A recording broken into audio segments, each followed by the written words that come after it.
Ghogha road વિસ્તારમાં આવેલ આવાસ યોજનાના 15 લાભાર્થીઓએ ભાડે આપતા દંડ ફટકાર્યો।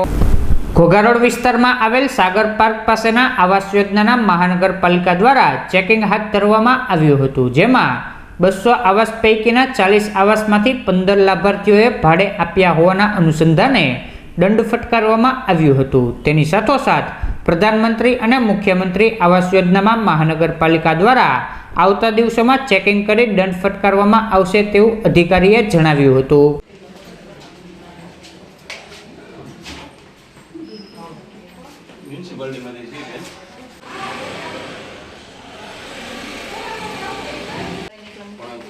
અમે તમને સીધું કહી દીધું કે ગોવિંદ લક્ષ્મણભાઈ ના જાય। હા બોલો નીચે જાવ છું માં તમે કેટલાની મેસેજ દેશે ના ના બાપા મેસેજ જ કરજો ફોન લગાડ છે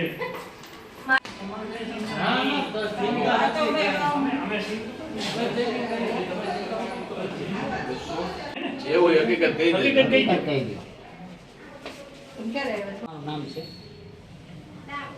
જુદા છે ને તો તમે છે ને ભાડુઆત તરીકે કહેવો।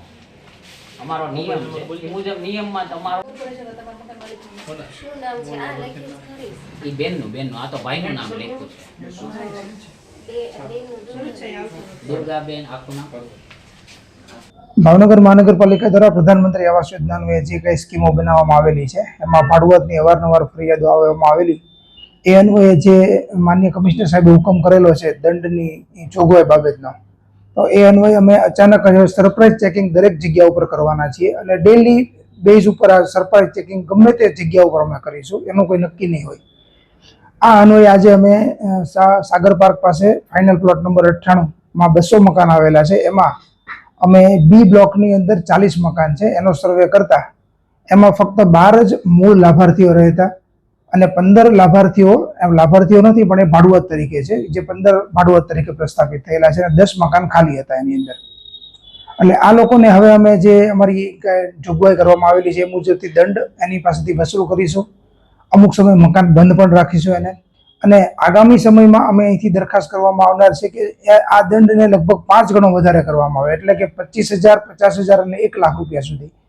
અને જો ત્રીજી વખત આ લાભાર્થી પકડાશે છે તો મકાન રદ કરવા સુધીની કાર્યવાહી કરવા માટે અત્રેથી દરખાસ્ત કરવામાં આવનાર છે, જેની મંજૂરી મળી હતી એ મુજબથી પણ અમે આગળ કાર્યવાહી કરીશું।